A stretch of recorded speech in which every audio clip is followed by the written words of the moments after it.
Bismillahirrahmanirrahim. Assalamu alaikum dear students. I am Aqsa Salim, Subject Specialist Physics at DPS in College Sahiwal. I welcome you to all the students in DPS Digital Online Classes. Students, our topics of chapter number 12 are electric intensity between two oppositely charged parallel plates, and the second topic is electric potential. Let's start the topic. Our contents for today's topic is, by the end of this lesson you will be able to calculate the electric intensity of oppositely charged plates, then define the electric potential, explain it, derive its formula, derive its unit also, define its unit, and then electric potential at a point. Topic start करने से पहले कुछ previous topics discuss कर लेते हैं। सबसे पहले Gauss's law. Gauss's law की डेफिनेशन आपने पढ़ी होगी कि the flux through any closed surface is 1/ε0 times the total charge enclosed in. इसकी इक्वेशन हमने पढ़ी थी, phi E which is electric flux is equal to Q/ε0। इसमें Q क्या है? टोटल चार्ज है, और ε0 क्या है? एक मीडियम है जिसपे टोटल फ्लक्स डिपेंड करता है। उसके बाद एप्लीकेशन ऑफ गॉसेस लॉ हमने पढ़ी। टोटल इसकी 3 एप्लीकेशंस हैं, जिसमें से 2 आप ऑलरेडी पढ़ चुके हैं। आज हमने थर्ड एप्लीकेशन को डिस्कस करना है। फर्स्ट एप्लीकेशन थी कि electric intensity of field inside a hollow charge, जिसके अंदर आपने एक हॉलो चार्ज, उसके अंदर गॉसियन सरफेस ड्रॉ की। उसके बाद यहाँ पे आपने इलेक्ट्रिक इंटेंसिटी को कैलकुलेट किया। सेम इसी तरीके से सेकेंड एप्लीकेशन थी कि electric intensity due to infinite sheet of charge, उस पे एक शीट जिसके ऊपर इन्फिनिट चार्ज होता है, उसके अंदर गॉसियन सरफेस हमने दी, और वहां पे हमने इलेक्ट्रिक इंटेंसिटी को फाइंड आउट किया by using this Gauss's law formula. उसके बाद गॉसियन सरफेस क्या होती है? आपने इन 2 एप्लीकेशंस के अंदर देखा होगा कि ये डॉटेड लाइन भी गॉसियन सरफेस है, और यहाँ पे ये जो सिलेंड्रिकल शेप में आपको नजर आ रहा है ये भी गॉसियन सरफेस है। ये गॉसियन सरफेस क्या है और इसको क्यों लेते हैं? Gaussian surface is a close surface in 3-dimensional space through which a flux of a vector field is calculated. Gravitational field में या इलेक्ट्रिक फील्ड में या मैग्नेटिक फील्ड में आपने जिस पॉइंट पे कैलकुलेट करनी है इलेक्ट्रिक इंटेंसिटी, उस पॉइंट पे हम एक स्पेसिफिक सरफेस जिसको गॉसियन सरफेस कहते हैं वो ड्रॉ करते हैं। फिर हम सिर्फ गॉसियन सरफेस के अंदर जो पॉइंट हम लेना चाहते हैं हम वो डिस्कस करते हैं, वहां पे हम इलेक्ट्रिक इंटेंसिटी फाइंड करते हैं। इसलिए गॉसियन सरफेस को ड्रॉ करना और फिर उसके बाद फाइंड आउट करना इंटेंसिटी को, ये ज्यादा जरूरी है। उसके बाद हमने पढ़ा था कि इलेक्ट्रिक फ्लक्स क्या होता है। इलेक्ट्रिक फ्लक्स क्या था? Total number of electric field lines passing normally through a certain area. Electric field line बहुत सारी मौजूद थी, उसके अंदर हमने एक एरिया इस तरह से भी रखा कि वो लाइंस को कट कर रहा है, और एक एरिया इस तरह से भी रखा कि वो उन लाइन के पैरेलल एक्ट कर रहा है। जब हमने यहाँ पे इलेक्ट्रिक फ्लक्स का फॉर्मूला ड्राइव किया तो वो था phi is equal to E.A। E क्या है? इलेक्ट्रिक इंटेंसिटी है या electric lines of force. A क्या है? Total vector area. यहाँ पे हम वेक्टर एरिया ले रहे हैं, ये n हैट यूनिट वेक्टर है A का, ठीक है। उसके बाद EA cos थीटा क्यों आया? क्योंकि यहाँ पे डॉट प्रोडक्ट लग रहा है, तो डॉट प्रोडक्ट जब भी हम हटाते हैं वहां पे cos थीटा आता है। ये थीटा हमें बताएगा कि फ्लक्स मैक्सिमम कब होगा और मिनिमम कब होगा। अब यहाँ पे आप फिगर A को देखें तो यहाँ पे जो एरिया रखा हुआ है इस लाइंस को क्रॉस कर रहा है, यानी आप कह सकते हैं कि लाइंस के परपेंडिकुलर एक्ट कर रहा है। ये एरिया भी इस तरफ है और E भी इस तरफ है, यानी यहाँ पे आपके पास एंगल 0 बन रहा है, तो EA cos 0 1 होता है, यानी आपके पास मैक्सिमम फ्लक्स आ गया। उसके बाद जब आप इस तरह से किसी एरिया को रखें कि वो दो लाइंस के दरमियान में या उनके अलोंग एक्ट कर रहा है वेक्टर एरिया इस तरह से होगा कि उसको आप इस एरोहेड से रिप्रेजेंट कर सकते हैं। वेक्टर एरिया के और इलेक्ट्रिक फील्ड लाइंस के दरमियान एंगल जो बन रहा है वो 90 डिग्री बन रहा है। cos 90 0 तो इलेक्ट्रिक फ्लक्स भी 0 हो गया। और ये जनरल कोई इक्वेशन बनाने के लिए ये डायग्राम बताई जा रही है जिसमें आप इलेक्ट्रिक फ्लक्स के फॉर्मूले को ड्राइव कर सकते हैं। यहाँ पे ये डायग्राम में ना तो मैक्सिमम ना मिनिमम फ्लक्स शो हो रहा है, इसमें जस्ट एक जनरल फॉर्मूला आपको बताया जा रहा है कि ये E A cos थीटा के इक्वल होता है। Let's start our today's topic, which is electric intensity between two oppositely charged parallel plates. तो इसके लिए सबसे पहले consider two parallel and oppositely charged metal plates of infinite extent plate at a small distance. हमें दो parallel plates को consider करना है पहले कि एक हमारे पास नेगेटिवली चार्ज्ड है और दूसरी पॉजिटिवली चार्ज है, और इनमें जो चार्जेस हैं वो एक ही जगह पे जमा नहीं हुए हुए, वो स्प्रेड आउट हुए हुए हैं बिल्कुल सेम तरीके से। उसके बाद पॉजिटिव से नेगेटिव की तरफ इलेक्ट्रिक फील्ड लाइन होती है, ये हम पहले भी पढ़ चुके हैं। सेकेंड पॉइंट क्या है, the charges are concentrated on the inner surface of the plate. हम प्लेट के ऊपर कोई चार्ज नहीं ले रहे, हम प्लेट के अंदर चार्ज ले रहे हैं कि एक चार्जेस प्लेट के अंदर मौजूद है। उसके बाद field line start from inner surface of positive plate and ends at the inner of negative plate. Imagine a Gaussian surface in the form of a hollow box. जब भी हम इलेक्ट्रिक इंटेंसिटी फाइंड करते हैं, चाहे वो oppositely charge plate की हो चाहे इनफिनिट शीट ऑफ चार्ज की हो, उसके लिए सबसे पहला तरीका क्या होता है, स्टेप नंबर 1 की गॉसियन सरफेस को पहले हमें उसके अंदर ड्रॉ करना पड़ता है। इमेजिन करते हैं कि गॉसियन सरफेस है पॉजिटिव और नेगेटिव प्लेट के दरमियान में। अब यहाँ पे हमारे पास ये फिगर है, पॉजिटिव प्लेट है, ये नेगेटिव प्लेट है। यहाँ पे हमने एक गॉसियन सरफेस ड्रॉ कर लिया है। ठीक है, ये गॉसियन सरफेस हमने किस तरह से ड्रॉ किया है कि it stop inside the upper metal plate and it's bottom is in the space. जो स्टार्ट में है ऊपर वाली इसका टॉप जो है वो पॉजिटिव प्लेट के अंदर कहीं है, और उसके बाद जो इसका बॉटम है वो बीच में कहीं स्पेस में है। स्पेस मतलब इन दोनों के दरमियान में है, किसी भी प्लेट के अंदर मौजूद नहीं है। इसके बाद यहाँ पे हमने एक ऐसा पॉइंट ले लिया जिसको पॉइंट P कह रहे हैं। इस पॉइंट पे हमने इलेक्ट्रिक इंटेंसिटी को फाइंड करना है। Charges are uniformly distributed on the inner surface of the plate, each having surface charge density. क्योंकि यहाँ पे हमारे पास किसी एक चार्ज को हम डिस्कस नहीं कर रहे, यहाँ पे हमारे पास बहुत सारे चार्जेस इधर भी मौजूद है, बहुत सारे चार्जेस इस प्लेट पे भी मौजूद हैं। तो हम क्या करेंगे कि हम उसकी सरफेस चार्ज डेंसिटी लेंगे। सरफेस चार्ज डेंसिटी को हम सिग्मा से डिनोट करते हैं, और ये क्या होता है, total charge per unit area. यानी एक स्पेसिफिक एरिया के अंदर रहते हुए उसके अंदर जितने चार्जेस भी होंगे वो उसकी सरफेस चार्ज डेंसिटी कहलाएगा। क्यू क्या है, अमाउंट ऑफ चार्ज, और ए क्या है, एरिया ऑफ द प्लेट। अब ये जितने ज्यादा एरिया बढ़ता जाएगा चार्जेस उतने ज्यादा स्टोर होते जाएंगे, सरफेस चार्ज डेंसिटी बढ़ती जाएगी। उसके बाद इसी फिगर को लेके चलते हैं आगे कि यहाँ पे जो गॉसियन सरफेस आपको नजर आ रहा था, बेसिकली ये क्या है, ये एक होलो बॉक्स की शक्ल होती है, जिसको हम कह सकते हैं कि नॉर्मली ये एक 6 साइडेड 3 डायमेंशनल बॉक्स की तरह नजर आता है। लेकिन क्योंकि यहाँ पे हमारे पास सामने 4 साइड अवेलेबल हैं इसके लिए कैलकुलेट करने के लिए, तो हम यहाँ पे इसकी 4 साइड्स को कैलकुलेट करेंगे कि हर पॉइंट पे फ्लक्स की वैल्यू क्या है। तो सबसे पहले टोटल फ्लक्स हमने कितनी साइड्स का फाइंड करना है, 4 साइड्स का। इसको इक्वेशन हमने 1 कह दिया। सबसे पहले हम करेंगे flux through top of the box.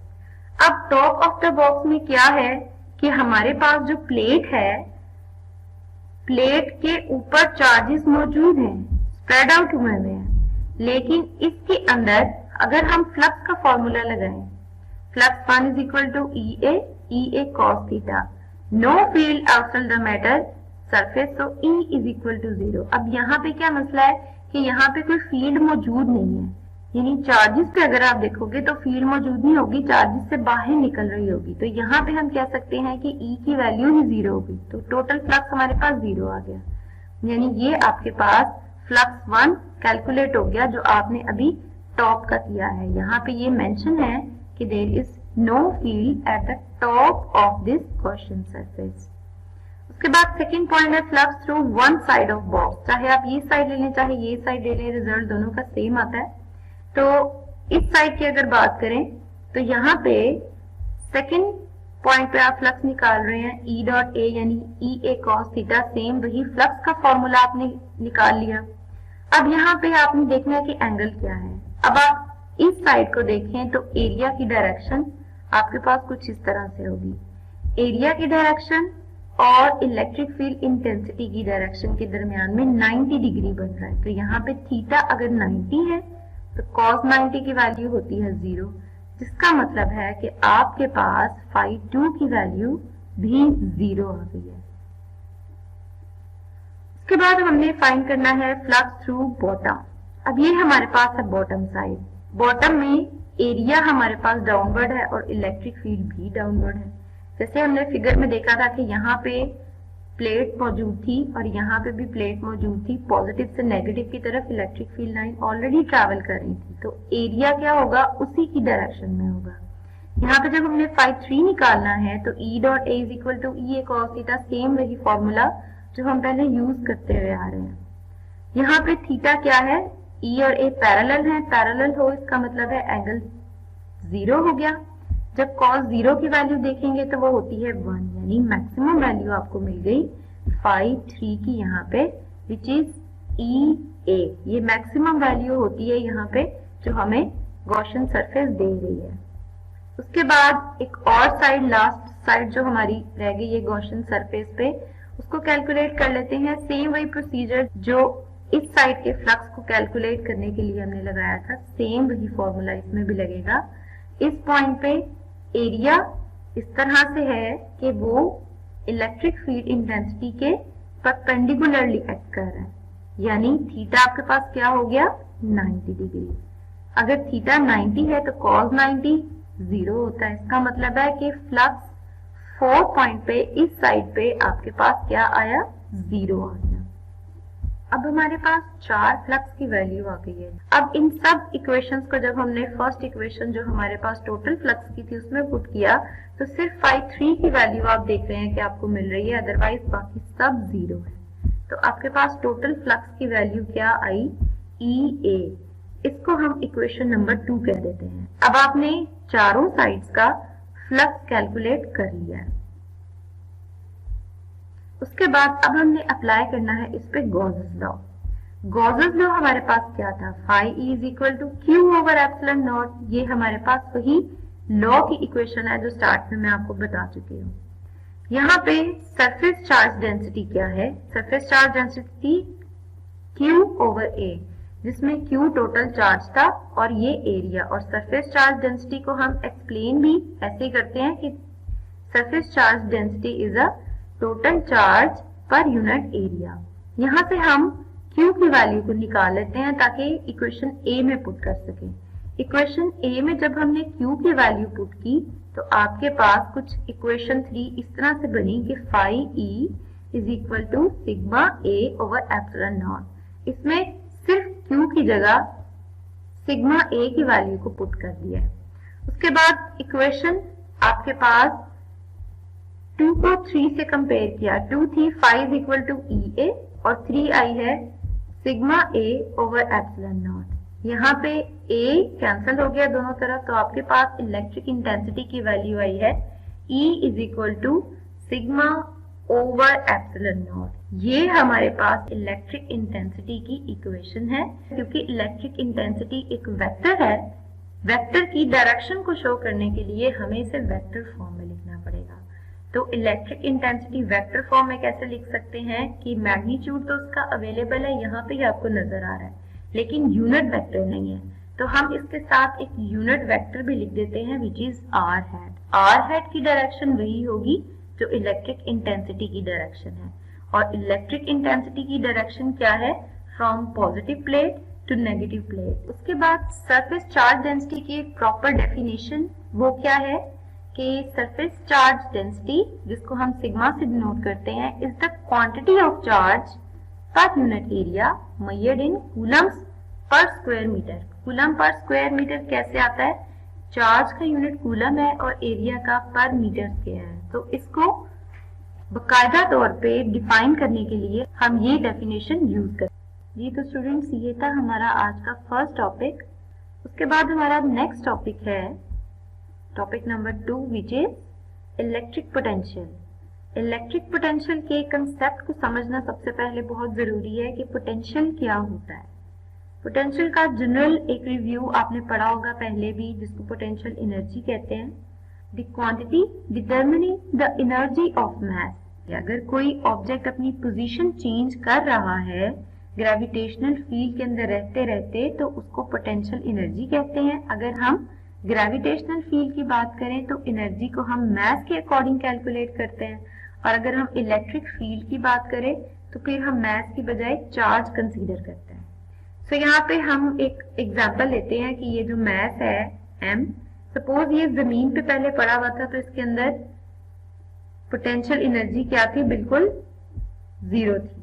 ठीक है, उसको कैलकुलेट हमने कैसे किया? हमने इसके ऊपर थोड़ा सा वर्क डन किया। वर्क डन क्या किया? इसको यहाँ से उठा के इधर ले गए। अब इसके अंदर हमने क्या कैलकुलेट करना है? इसके पोटेंशियल को। पोटेंशियल हम कैसे कैलकुलेट कर रहे हैं? वर्क डन के थ्रू। तो ये बात याद रहे कि वर्क एनर्जी प्रिंसिपल के मुताबिक work done will be equal to the change in energy. Potential energy B minus potential energy at point A. Final minus initial होता है, इसलिए UB माइनस UA लिख दिया। अब यहाँ पे फॉर्मूला ही आपको नजर आ रहा होगा। पोटेंशियल को हम V से डिनोट करते हैं। V आपके पास क्या है? वर्क डन, या एनर्जी ऑफ मास भी कह सकते हो, या वर्क डन ऑन मास भी कह सकते हैं। तो UA over M A point पे और UB over M B point पे है। तो अगर हम इन दो पॉइंट्स के दरमियान में, क्योंकि ये ग्रेविटेशनल फील्ड के अंदर काम हो रहा है और हम किसी मास पे काम कर रहे हैं, अगर हम इन दोनों के दरमियान में डिफरेंस निकालना चाहें तो ग्रेविटेशनल पोटेंशियल डिफरेंस, जिसको GPD भी कहा जाता है, VB माइनस VA, ये VB है इस पॉइंट का पोटेंशियल, जिसको B पॉइंट कह सकते हैं हम, और VA क्या है? इस पॉइंट का पोटेंशियल, जिसको VA कहा जा सकता है। अब VB की वैल्यू पुट कर दी, VA की वैल्यू पुट कर दी, और उसका ले लिया एलसीएम। एलसीएम लेने के बाद क्या होगा कि UB माइनस UA हमें इससे नजर आ रहा है कि ये WAB के इक्वल है, यानी वर्क डन A और B के दरमियान में जो वर्क डन किया जा रहा है ये उसके इक्वल है। तो इसकी वैल्यू हमने यहाँ पे पुट कर दी, यानी ग्रेविटेशनल पोटेंशियल डिफरेंस आपके पास total work done on a mass आ गया। ग्रेविटेशनल पोटेंशियल डिफरेंस क्या आ गया? Work done on unit mass in gravitational field. ये कंसेप्ट था हमारे पास ग्रेविटेशनल फील्ड का।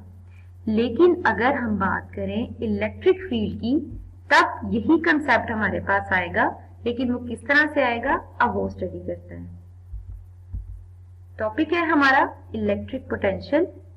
तो इलेक्ट्रिक पोटेंशियल में सबसे पहले potential energy per unit charge, उधर हम बात मास की कर रहे थे, क्योंकि ये इलेक्ट्रिक पोटेंशियल है तो हम यहाँ पे वही potential energy per unit charge के तौर पे इसको डिस्कस करेंगे। जैसे यहाँ पे हम इलेक्ट्रिक पोटेंशियल में बात करते हैं कि ये हमारे पास एक नेगेटिव प्लेट है और इधर हमारे पास एक पॉजिटिव प्लेट है। हमने इसके अंदर कोई भी एक टेस्ट चार्ज जो पॉजिटिव है उसको हमने इसके अंदर लेके आए, उस वक्त क्या होगा, क्योंकि ये पॉजिटिव की चार्ज है तो ये कोशिश करेगा कि ये नेगेटिव की तरफ जाए। ठीक है, पॉजिटिव चार्ज कोशिश करेगा कि ये नेगेटिव की जाए। तो अगर हम इस पे वर्क डन करें, किसी एक यूनिट चार्ज पे वर्क डन करें, वो work done per unit charge क्या कहलाएगा? इलेक्ट्रिक पोटेंशियल कहलाएगा। इसके लिए हम ये फोर्स ले सकते हैं विच इज Q0E। ये वो फोर्स है जो उसके ऊपर लगानी पड़ेगी ताकि हम उस पे वर्क डन कर सकें। और Q क्या है यहाँ पे? ये जो Q मेंशन है, this is positive test charge. उसके बाद इलेक्ट्रिक पोटेंशियल को भी V से डिनोट करते हैं और ये W ओवर Q के इक्वल होता है, जिसका प्रूव हम यहाँ पर करेंगे भी। यूनिट इसका वोल्ट होता है, जिसको हम आगे प्रूव भी करेंगे कि वो 1 जूल पर 1 कूलम के इक्वल होगा। उसके बाद डिफाइन कैसे किया जा सकता है इसको, an electric potential also called the electric field potential. इसके एक दो नाम और भी हैं जिससे इसको डिनोट किया जाता है। इसको इलेक्ट्रिक फील्ड पोटेंशियल भी कहा जाता है, इसको पोटेंशियल ड्रॉप भी कहा जाता है, इसको इलेक्ट्रोस्टैटिक पोटेंशियल भी कहा जाता है। ये क्या है? Amount of work needed to move a unit charge from a reference point to a specific point। यहाँ पे हमारे पास चार्ज है, चार्ज कहाँ जाने की कोशिश कर रहा है? नेगेटिव की तरफ, लेकिन हमने क्या करना है? हमने उस पर वर्क डन करना है ऑपोजिट डायरेक्शन में, यानी उसको इस तरफ पॉजिटिव की तरफ लेके आना है। क्यों? क्योंकि वो लो पोटेंशियल की तरफ जा रहा है, हमने उसे हाई पोटेंशियल की तरफ लेके आना है, उसके ऊपर वर्क डन करना है। तो हमारा एक पॉइंट क्या होगा? एक पॉइंट हमारा होगा रेफरेंस पॉइंट, जहां से हम उसको लेके आ रहे हैं, और जहां तक लेके जा रहे हैं वो स्पेसिफिक पॉइंट है इनसाइड द फील्ड। ये काम सारा का सारा फील्ड के अंदर हो रहा है विदाउट प्रोड्यूसिंग एन एक्सेलरेशन, कि जितना भी काम इसके अंदर हो रहा है वो हमेशा यूनिफॉर्म वेलोसिटी के साथ होगा, यानी इसके अंदर हम वेरिएबल वेलोसिटी की यूज नहीं करेंगे। जब भी इस पे वर्क डन करेंगे इस बात का ध्यान रखा जाए कि ये इलेक्ट्रोस्टैटिक इक्विलिब्रियम में रहे, उसके लिए जरूरी है कि हमेशा यूनिफॉर्म वेलोसिटी से इसको मूव करवाया जा सके। उसके बाद electric potential energy, the energy that is needed to move a charge against an electric field. अब ये चार्ज नेगेटिव की तरफ जा रहा है, लेकिन फोर्स किस तरफ लगा रहे हैं? पॉजिटिव की तरफ। तो ये इलेक्ट्रिक फील्ड के अगेंस्ट हम काम कर रहे हैं। उसके बाद electric potential at infinity assume to be zero. अगर पूछा जाए कि वो कौन सा ऐसा पॉइंट है जहां पे इलेक्ट्रिक पोटेंशियल जीरो हो जाता है, तो वो पॉइंट हम हमेशा इंफिनिटी कंसीडर करते हैं। उसके बाद electric potential is purely location dependent. हमेशा लोकेशन हमें बताती है कि इलेक्ट्रिक पोटेंशियल क्या है। ये थे इसके कुछ की पॉइंट्स जो हमने आगे डिटेल में पढ़ने हैं। यहाँ पे हमने कंसीडर किया है एक पॉजिटिव प्लेट को और एक नेगेटिव प्लेट को। Electric field of lines always started from positive and ends at the negative. ये एक टेस्ट चार्ज है प्लस क्यू जो पॉजिटिवली चार्ज है, हमने उसको ड्रॉप कर दिया इस इलेक्ट्रिक फील्ड के अंदर। क्योंकि ये पॉजिटिवली चार्ज है, ये कहाँ जाएगा? नेगेटिव प्लेट की तरफ जाएगा। लेकिन हमने क्या करना है? हमने इसके ऊपर अगेंस्ट द इलेक्ट्रिक फील्ड एक फोर्स लगानी है which is Q naught E। वो फोर्स लगाएंगे ताकि ये ऑपोजिट डायरेक्शन में मूव करे, यानी ये A की तरफ था, इसको हमने B की तरफ लेके आना है। इसको एक्सप्लेन कैसे किया जा सकता है? Positive charge will move freely from B to A। Start में क्या करेगा? ये B से A की तरफ जाने की कोशिश करेगा और काइनेटिक एनर्जी गेन करेगा क्योंकि ये बहुत स्पीडली मूव करेगा। लेकिन हमने क्या करना है? To move from A to B external force must be applied. हमने अगेंस्ट द इलेक्ट्रिक फील्ड काम करना है। अब हमने क्या करना है? इसे A से B की तरफ लेके आना है, ठीक है, to the charge against the electric field, then it gains the potential energy. अब क्योंकि हम एक पॉइंट से दूसरे पॉइंट की तरफ आ रहे हैं और वर्क इसके ऊपर हो रहा है और अगेंस्ट द इलेक्ट्रिक फील्ड हो रहा है, तो हम जितनी ये काइनेटिक एनर्जी पहले गेन कर चुका था, अब ये पोटेंशियल एनर्जी में कन्वर्ट हो जाएगा। It gain some potential energy. Moving from A to B, A से B की बात हो रही है यहाँ पे कि A से B की तरफ जब ये आएगा, charge will move in uniform velocity keeping electrostatic equilibrium. ये मैं पहले भी बता चुकी हूँ कि टोटल एक्सेलरेशन जीरो होगा, क्योंकि जब भी हमने वर्क डन इसके ऊपर करना होता है अगेंस्ट दिस इलेक्ट्रिक फील्ड, तो वो हमेशा यूनिफॉर्म वेलोसिटी से होगा। उसके बाद suppose E is the electric intensity between plates, then equilibrium may be achieved by applying a force F is equal to Q naught E। एक फोर्स जो उसके ऊपर ऑटोमेटिकली एक्ट करेगी वो F is equal to ma है, लेकिन हमने वो फोर्स कैलकुलेट नहीं करनी क्योंकि वो तो चार्ज नेगेटिव प्लेट की तरफ चला जाएगा। हमने वो फोर्स कंसीडर की है इसके अंदर जो यूज हो रही है उसको अगेंस्ट द इलेक्ट्रिक फील्ड लाने के लिए। ये इक्वेशन आप ऑलरेडी इलेक्ट्रिक इंटेंसिटी की डेफिनेशन में पढ़ चुके हैं। Force on a charge is called electric field intensity. ये वहीं से निकाली गई है F की value. It opposite direction at every point along its path. उसके बाद अब हम ड्राइव करना चाह रहे हैं अगर इसका फॉर्मूला, तो हमने क्या करना है, सबसे पहले हमने लेना है वर्क डन। जिस तरह हमने ग्रेविटेशनल फील्ड में पोटेंशियल की वैल्यू को डिस्कस किया था, उसी तरह यहाँ पे हम पोटेंशियल की वैल्यू को डिस्कस करके और फिर उसको ड्राइव करेंगे। अब यहाँ पे आपने वर्क डन किया ए और बी के दरमियान में, आपने क्या किया, ए से बी की तरफ उसे लेके आए, ठीक है, यानी इसके अंदर पोटेंशियल एनर्जी में चेंज आया।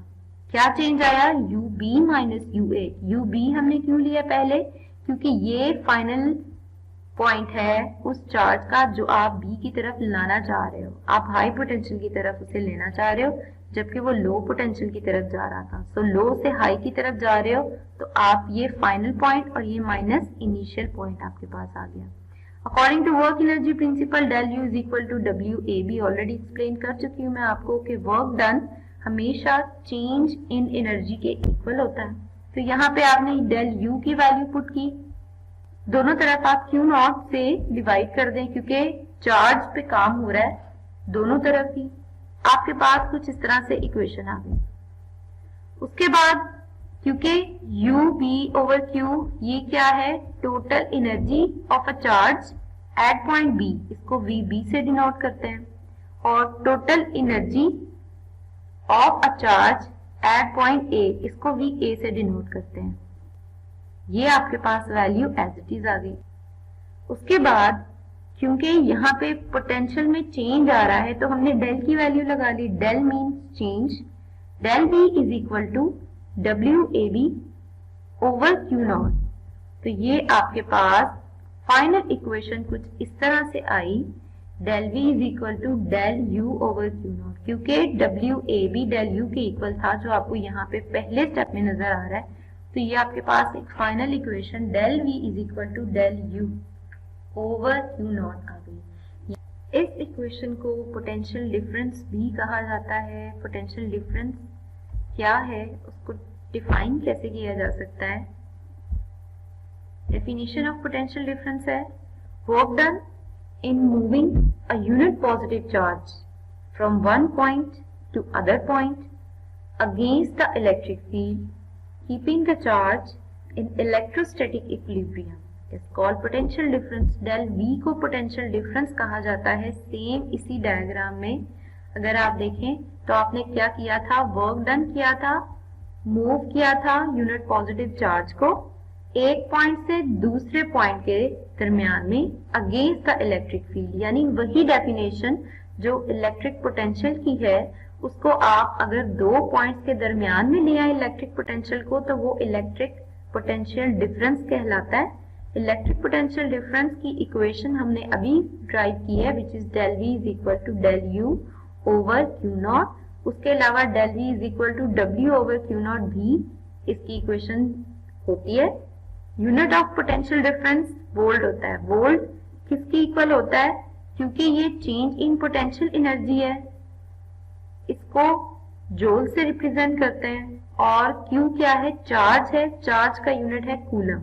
तो वोल्ट किसके इक्वल हुआ, 1 जूल पर कूलम के equal.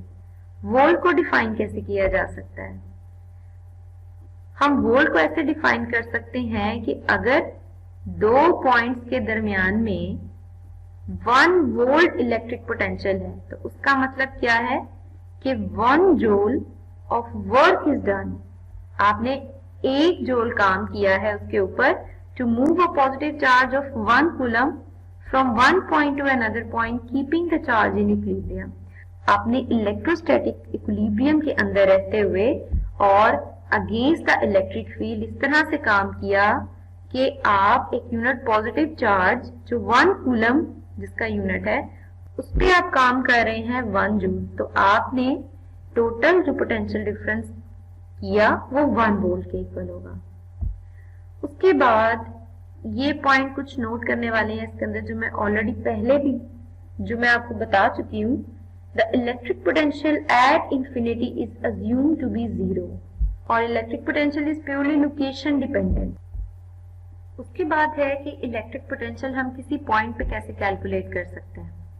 So work done in moving a unit positive charge from infinity to that point the electric field keeping it in equilibrium is called electric potential at that point. अब हम एक point पे अगर consider करना चाह रहे हैं potential को, तो हमें दूसरा पॉइंट इंफिनिटी पे डिस्कस करना पड़ेगा ताकि हम वहां पे पोटेंशियल जीरो ले सकें। तो उसके लिए क्या करेंगे हम कि इलेक्ट्रिक पोटेंशियल के लिए हम एक रेफरेंस पॉइंट लेंगे, उसके बाद it must be infinity point where v is equal to 0। हमारे पास फॉर्मूला क्या था, vb minus va is equal to WAB over Q naught, जो अभी हमने यूज किया है फॉर्मूला ड्राइव करने के लिए। यहाँ पे हमने रेफरेंस पॉइंट लिया है 0, तो हमारे पास फाइनल पॉइंट VB है, इनिशियल पॉइंट VA है, यानी हम A से किसी चार्ज को B की तरफ लेके आ रहे हैं।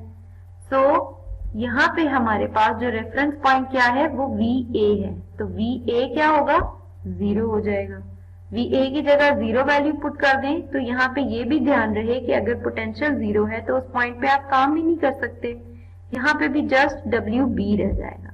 ऐसा क्यों हुआ, क्योंकि potential at point A that must be 0। तो फाइनली हमारे पास इक्वेशन सिर्फ B पे आई। उसके बाद जनरली किसी भी एक पॉइंट पे हम B हो या कोई भी पॉइंट हो, हम जनरली ये इक्वेशन लेते हैं which is V is equal to W over Q। So ये हमारे पास क्या है, ये हमारे पास पोटेंशियल है किसी भी एक पॉइंट का, जब दूसरा पॉइंट हमने इंफिनिटी पे कंसीडर किया है, या ये हम कह सकते हैं कि दूसरा पॉइंट जो है वो 0 पोटेंशियल रखता है। Point to be noted, the potential at a point is still potential difference between the potential at that point and potential at infinity. अब इसका मतलब क्या है कि इंफिनिटी से आप एक पॉइंट पे चार्ज पार्टिकल को ले आए हो, तो आपने वर्क डन किया है इस पे इंफिनिटी से इसको इस पॉइंट पे लाने के लिए। लेकिन अगर आप कहो कि पोटेंशियल डिफरेंस क्या है, पोटेंशियल डिफरेंस ये कि आप इंफिनिटी से एक पॉइंट ला रहे हो यहाँ पे और इंफिनिटी से एक पॉइंट ला रहे हो आप यहाँ पे, तो इनके दरमियान ये सेम पोटेंशियल पे है, यानी ये पॉइंट कह लें या ये पॉइंट कह लें, अकॉर्डिंग टू दिस ये दोनों सेम पोटेंशियल पे है। तो आपने ये जो पोटेंशियल निकाला है ना, आप इसी को ही पोटेंशियल डिफरेंस भी कह सकते हैं, क्योंकि यहाँ पे एक पोटेंशियल की बजाय अगर आप 2 पोटेंशियल के पॉइंट ले लें तब भी आपके पास रिजल्ट यही आएगा। Both potential and potential difference are the scalar quantities.